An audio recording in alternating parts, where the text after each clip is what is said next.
નવરાત્રિના પર્વને લઈને ખેલૈયાઓ અને આયોજકોમાં ઉત્સાહ છે તે જોવા મળી રહ્યો છે, પરંતુ તેની સાથે સાથે જે પ્રકારે હવામાન વિભાગ દ્વારા વરસાદની આગાહી છે તે કરવામાં આવી છે તેને લઈને પણ ચિંતા છે તે જોવા મળી રહી છે। એ વચ્ચે જ આજે અમદાવાદમાં વહેલી સવારથી છે તે વરસાદ જોવા મળી રહ્યો છે અને હવામાન વિભાગે પણ 7 દિવસ રાજ્યના વિવિધ ભાગોમાં છે તે હળવાથી મધ્યમ વરસાદની આગાહી કરી છે। પરંતુ નવરાત્રિ શરૂ થવાને આડે હવે 2 દિવસનો સમય છે ને એવામાં તમે આજે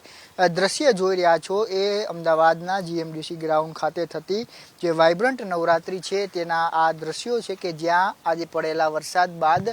પાણી છે તે ભરાયેલા જોવા મળી રહ્યા છે। ત્યારે મહત્વની વાત છે કે નવરાત્રિનો પર્વ જ્યારે આવતો હોય છે ને એવામાં પણ ગુજરાતીઓ છે તે નવરાત્રિના પર્વને લઈને ખૂબ ઉત્સાહ છે તે દર્શાવતા હોય છે અને મોટી સંખ્યામાં જે લોકો છે તે ગરબા રમવા માટે પણ જતા હોય છે। ત્યારે જે પ્રકારે તમે દ્રશ્ય જોઈ રહ્યા છો એ દ્રશ્ય ક્યાંક ને ક્યાંક જે ગરબા રસિકો છે તેમાં ચિંતા ઉપજાવે એ પ્રકારના છે, કારણ કે પાણી છે તે ભરાવાની શરૂઆત છે તે સામાન્ય વરસાદમાં જ જોવા મળી રહી છે ને એવામાં પણ હવામાન વિભાગ દ્વારા છે તે 7 દિવસ વરસાદની આગાહી કરવામાં આવી છે। ત્યારે આ જીએમડીસી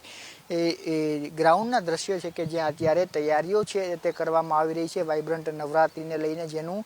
શરૂઆત છે તે મુખ્યમંત્રી ભૂપેન્દ્ર પટેલના હસ્તે છે તે થવાની છે ને એવામાં જ્યારે આજે સામાન્ય વરસાદ અમદાવાદમાં સવારે જોવા મળ્યો છે ને તેને કારણે અહીં પાણી છે તે ભરાયેલા જોવા મળી રહ્યા છે। એટલે જે પ્રકારે હવામાન વિભાગ દ્વારા વરસાદની આગાહી છે તે કરવામાં આવી છે ને જો આગાહી મુજબ